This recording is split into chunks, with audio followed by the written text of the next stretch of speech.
Salut à tous, c'est la fin de ma livraison et du coup je me suis dit que ça pourrait être sympa de vous faire un tour de l'équipement que j'utilise, que j'ai toujours avec moi, de l'équipement obligatoire, l'équipement alimentaire et l'équipement de sécurité. Donc on va faire un tour de ce qu'il y a sur moi, de ce qu'il y a dans mon sac et de ce qu'il y a sur mon vélo.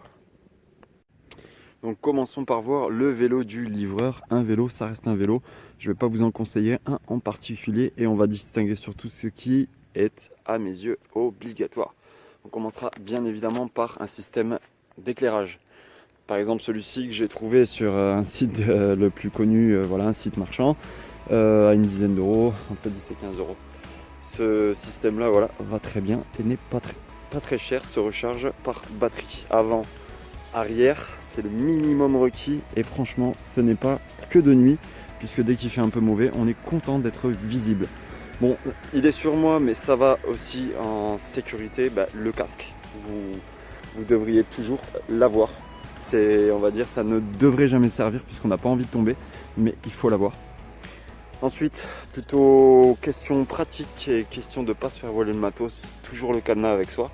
Un cadenas qui n'est pas censé passer la nuit avec le vélo dehors, mais plutôt vous permettre d'attacher votre vélo à chaque descente de restaurant et à chaque entrée d'immeuble. Logique. Enfin, et peut-être j'aurais dû présenter ça avant le cadenas, que ce soit ce système-là, une pochette hermétique qui protège mon téléphone portable de la pluie ou un système d'accrochage, pensez bien à la pluie quand même, eh bien il faudra que votre téléphone puisse être affiché pour lire le GPS sans trop de risque de vous planter puisque franchement on a quand même régulièrement la tête trop dans le GPS. Si j'ajoute deux points qui me semblent très importants, d'abord la sécurité, bon c'est la première fois de ma vie que j'ai un vélo avec les freins à disque, ça change la donne. Si vous n'avez pas les freins à disque, ce n'est pas grave, je vous conseille juste quand même d'apprendre à bien régler vos freins et si vos patins sont trop usés, n'hésitez pas à les faire changer, c'est vraiment pas cher et c'est simple à faire. Dernier point, et ça c'est pareil, c'est sur tout type de vélo, mes pneus sont toujours gonflés à blinde parce qu'en moyenne je fais 50 km par jour. J'ai jamais autant entretenu le vélo, mais sont vraiment surgonflés mes pneus. Voilà, après bien évidemment ce qui est système de frein, je les nettoie régulièrement pour que ça freine mieux et on va bien huiler la chaîne tout comme pour les pneus. C'est un petit plus mais tout ça va faire que vous aurez plus de confort et surtout vous allez moins vous user, moins péter vos articulations etc. Voilà, mais le coup des pneus bien gonflés, je vous le dis les amis, ça fait une grosse différence. On va passer donc à l'équipement du sac et ensuite le mien. Alors, avant de passer au sac, je vais énumérer trois trucs, sinon je vais oublier. Quand on a fini un service, on est toujours transpirant et il peut pleuvoir, etc. Exemple, je viens de mettre mon bonnet, donc si vous pouvez prévoir une petite veste que vous n'auriez pas utilisée par exemple, c'est vraiment très agréable pendant qu'on attend un train comme je suis en train de le faire. Si on a un temps d'attente, surtout si on a un temps d'attente, d'avoir un petit peu de change. Pas beaucoup évidemment parce qu'on va être limité dans la place de notre sac et le poids du sac. La bouteille d'eau, j'en ai plus, je ne vais pas vous la présenter parce que je l'ai fini, je l'ai jetée. Et enfin, la batterie externe. Voilà, là j'en ai pas parce qu'en ce moment, bon, j'en ai pas besoin pour la faire courte. Une batterie externe, un moyen de charger votre téléphone portable. Justement aussi un dernier petit mot sur le téléphone portable. Il faudra évidemment qu'il tienne la batterie, qu'il soit protégé de l'eau et franchement de ce que j'ai pu voir, n'allez pas emmener un des téléphones qui coûtent le plus cher, prenez un truc opérationnel, mais si vous avez deux smartphones, autant utiliser s'il est opérationnel celui qui coûte le moins cher pour tout un tas de raisons évidentes, la casse et d'éventuels vols. Voilà, mais la casse, la pluie, on peut tomber et on peut se le faire voler. Il faut un petit peu tout prévoir. On passe au sac ? Alors forcément, je vais faire un petit peu de publicité, non pas pour le sac Deliveroo, mais plutôt pour le modèle de sac. Celui-ci, les gars, il est juste trop bien pensé. Avant ça, j'avais ce que j'appelle le monstre de chez la même société de livraison. Et ici, on a le sac qui se fait carrément cartable. Voilà, grâce à des systèmes d'attache comme ça, que l'on va refermer après chaque livraison. Donc, je vais le déplier. Déjà même à une main, je peux y arriver. Désolé pour l'angle qui est bien pourri. Là, il est vide. On aura une petite poche devant. Donc là, c'est fin de service. C'est pas qu'il soit sale en soi, c'est qu'il peut y avoir 2-3 miettes qui tournent. 2-3 miettes. Donc cette petite poche ultra pratique qui va plutôt clairement va pour nos effets personnels. Donc on passe du mode cartable au mode sac.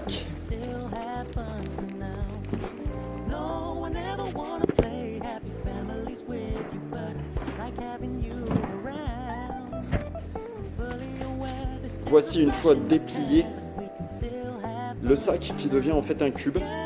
Mieux pensé qu'au début, parce qu'au début c'était un carré. Quand je vous dis j'avais un monstre, j'en avais un qui faisait quasiment 50 cm, un demi-mètre sur un demi-mètre, qui ne se pliait pas. Ils ont aussi amélioré certains trucs.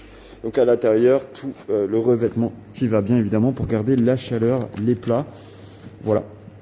Donc il est super bien pensé celui-ci. On va quand même faire un clin d'œil à Deliveroo qui, encore pour le moment, si vous inscrivez chez eux, vous confirmez le compte, vous faites une inscription complète en tant qu'auto-entrepreneur. Cet équipement-là est celui que je porte sur moi de estampillé Deliveroo.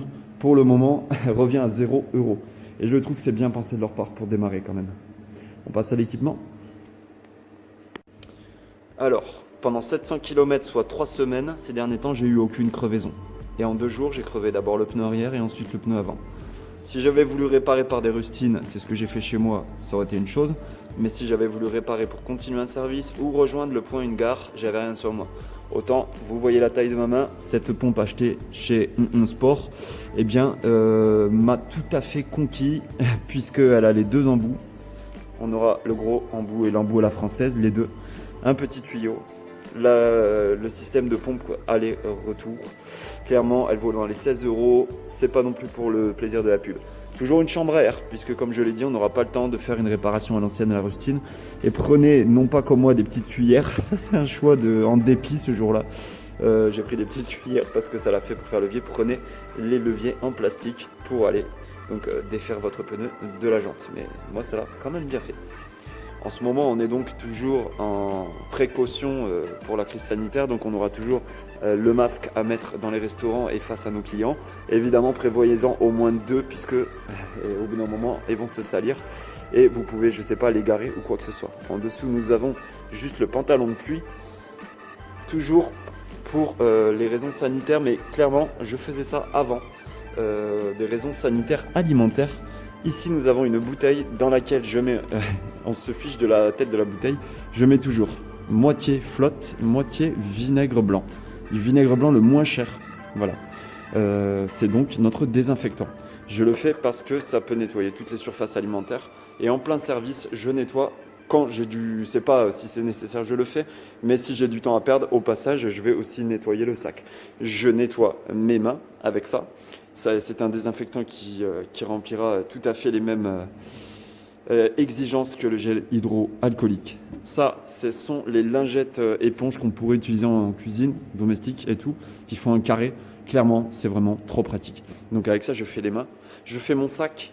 Quand des boissons se renversent au fond, et ben, les amis, des fois, juste après une commande de ce type-là, on a besoin tout de suite d'une lingette comme ça.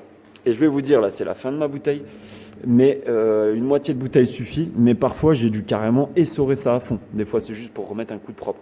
L'avantage aussi d'avoir moitié eau, moitié vinaigre, c'est que vous pouvez remettre votre sac en état de fonction directement et vous pouvez, que ce soit en fait un tout petit dégât ou juste de l'entretien, vous pouvez faire ça tout le temps. Tout le temps, tout le temps, tout le temps. Pour finir, et là on va rigoler un petit peu, c'est vrai. Donc moi, évidemment, on parle plus confort, mais vous allez voir les petites astuces. Donc ça, c'est forcément un peu de pognon, c'est con, mais voilà. Là, pourquoi je montre ça? Parce que très souvent, on a une petite pièce, merci les généreux clients, une petite pièce, donc j'ai de quoi recueillir ça. Non, je montre ça pour rigoler parce qu'en fait, j'avais pris éventuellement de quoi m'acheter à manger sur la route ou je sais pas, une boisson. Les petits mouchoirs, alors qu'importe la saison, voilà, c'est toujours pratique d'avoir de quoi se moucher. Ici, c'est rigolo, pourquoi je disais ça? Parce que ça, c'est les bons becs que je prends dans les restaurants chinois qui en proposent à leurs clients, mes préférés. Ici, c'est les dattes que j'ai pris. En dessous qui est tombé, on a donc ma cuillère de camping. Et sans rigoler, après, c'est pas que je me fais, que je vais manger dans une barquette rarement, mais je sais pas pourquoi, je l'ai toujours avec moi. Ensuite, en dessous, et ça, je trouve ça assez rigolo et mignon, c'est en fait une cliente que j'ai livrée et qui avait double dose, on ne sait pas pourquoi, de porc au caramel. Et du coup, qui vient de m'en redonner, vu qu'on se connaît très bien. En fait, voilà, c'est mignon. Et en même temps, c'est mignon, c'est rigolo, mais voilà, de la nourriture là-dedans, j'ai été obligé, c'était ma dernière commande, donc j'ai pu, mais je ne pouvais pas la mettre dans j'avais plus la place là-dedans. Donc je l'ai mis dans mon sac.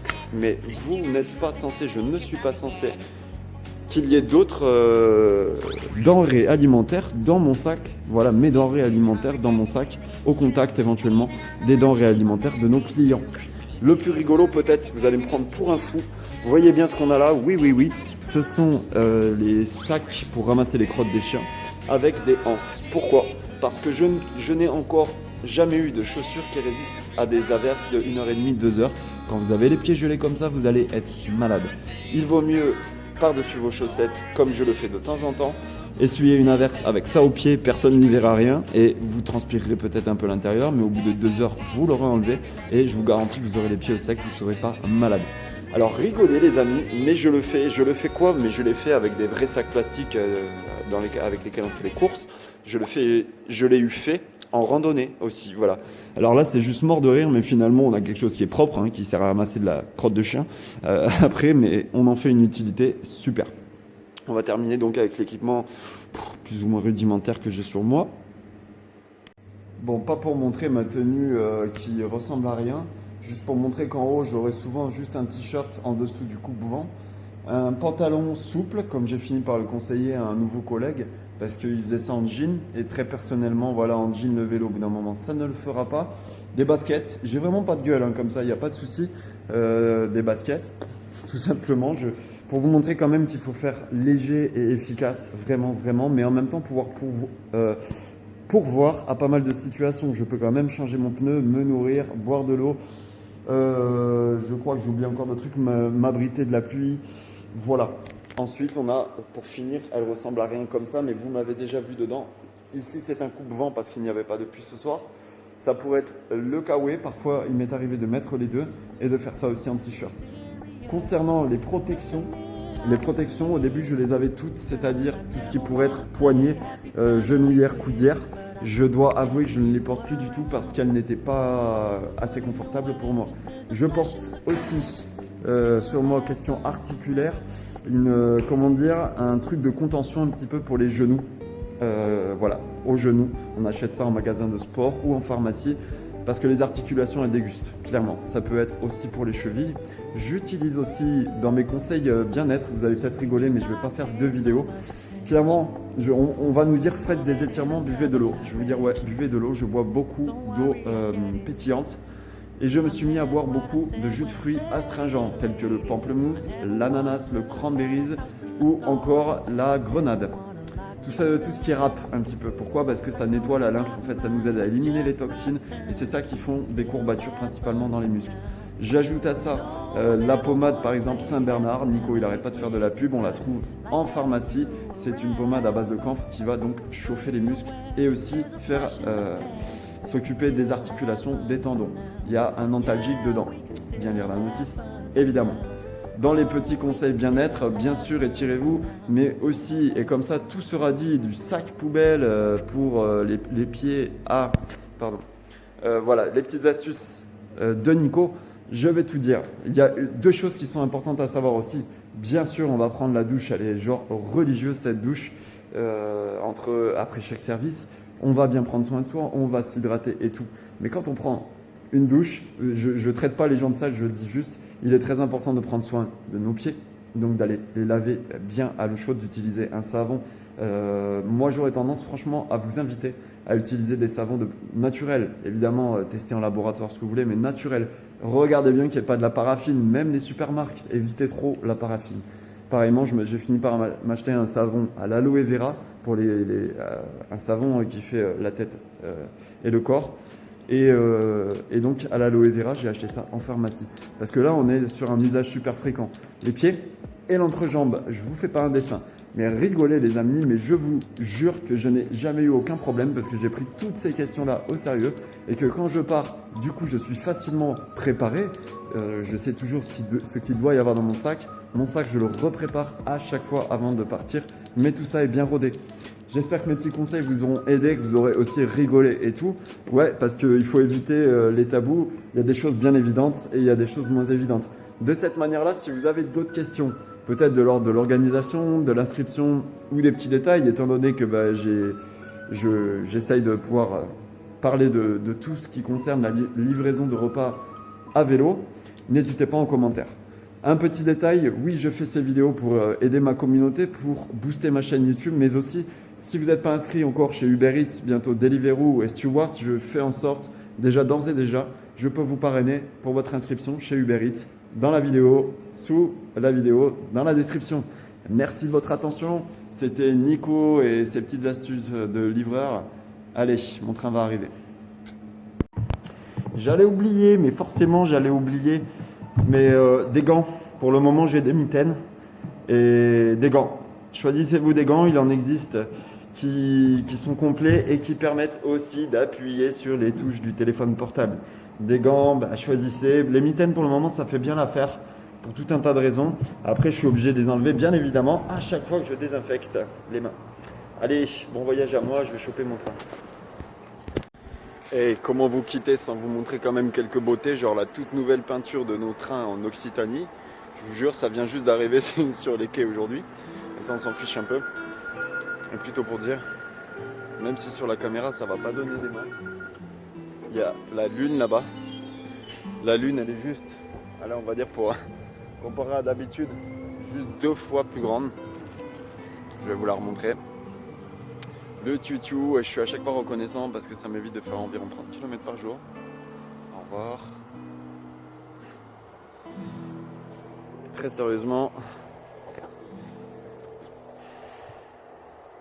ouais. Un service complet et surtout toujours au top au niveau de vos affaires. Ne lésinez pas, j'ai envie de dire, autant la crevaison elle est rare, mais quand on a l'équipement, on est content. Si on l'a pas, on est méga blasé, méga dans la daube. Je crois que pour le casque, ce serait pareil en cas de chute. Et tout à l'heure, j'ai oublié de débriefer sur ce que je disais par rapport aux protections. C'est pas encore assez réfléchi de ma part. À mon avis, si je me mets un gadin et que je suis pas mort, je sais pas pourquoi, mais quelque chose me dit que je vais pousser la réflexion à avoir des protections genouillères, coudières, chevillères, enfin tout, couillères, coquilles. Non, mais voilà, pour dire, à mon avis, il faut se manger un gadin pour. Voilà, mais c'est bête de ma part encore. C'est peut-être l'endroit où ça pêche encore, mais clairement, pour le moment, c'était trop désagréable à porter. Allez, ma fidèle monture et moi, on va. Eh ben, on va faire quoi? Rentrer à la maison.